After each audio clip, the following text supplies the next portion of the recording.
السلام علیکم دوستو، ہم علامہ محمد اقبال کے شعر آفاق کلام جواب شکوہ کے روحانی سفر میں آگے بڑھ رہے ہیں۔ پچھلے حصے میں ہم نے دیکھا کہ اللہ تعالیٰ مسلمانوں کو جھنجھوڑتے ہیں کہ تم نے اپنی غیرت اور ایمان کھو دیا ہے اور اپنی ملت کو دنیاوی مفاد کی خاطر محدود کر دیا ہے۔ آج ہم 5ویں پارٹ میں مزید اشعار پڑھیں گے، جہاں اقبال کے کلام میں اللہ تعالیٰ براہ راست امت کو ان کی غفلت اور کمزوریوں پر متنبہ کرتے ہیں۔ یاد رکھیے، یہ اشعار صرف تنقید نہیں بلکہ ایک آئینہ ہے، تاکہ ہم اپنی کمزوریوں کو پہچانیں اور اصل راستے کی طرف پلٹ سکیں۔ اگلا شعر ہے: کس قدر تم پہ گراں صبح کی بیداری ہے، ہم سے کب پیار ہے، ہاں نیند تمہیں پیاری ہے۔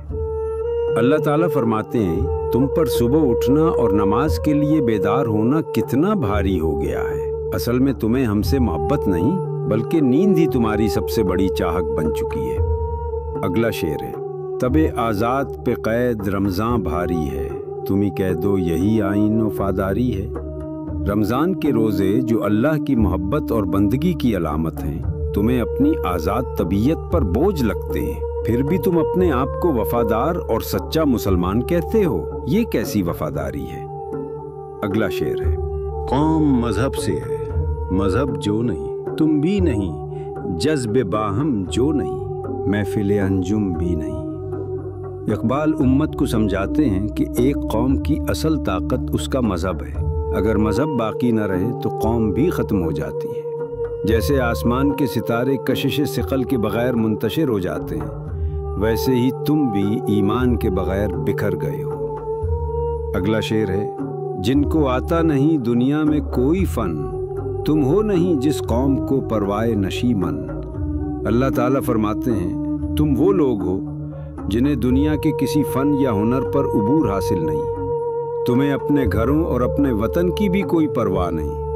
یہ تمہاری غفلت اور کم ہمتی کا ثبوت ہے۔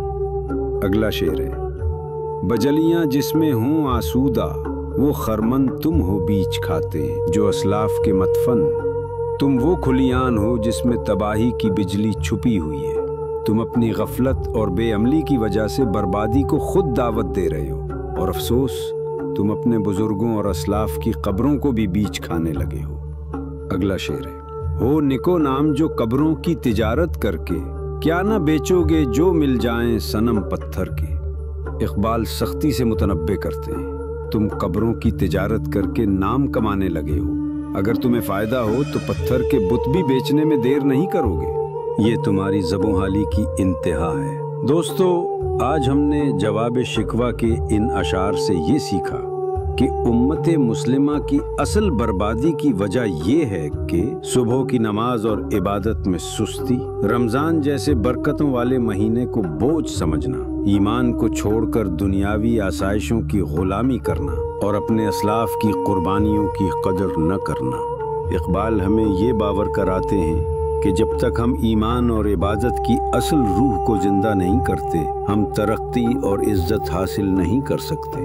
انشاءاللہ اگلی نشست پارٹ 6 میں ہم مزید اشعار پڑھیں گے، جہاں اللہ تعالیٰ مسلمانوں کو مزید ان کی کوتاہیوں پر جھنجھوڑتے ہیں اور اصل کامیابی کی طرف رہنمائی فرماتے ہیں۔ اگر یہ ویڈیو آپ کو پسند آئی ہو تو لائک کریں، شیئر کریں اور چینل سوفزم پاکستان پیس یونیورسٹی کو سبسکرائب کرنا نہ بھولیں۔ اللہ ہمیں علامہ اقبال کے پیغام کو سمجھنے اور اپنی زندگیوں میں اپنانے کی توفیق دے۔ اللہ حافظ و ناصر۔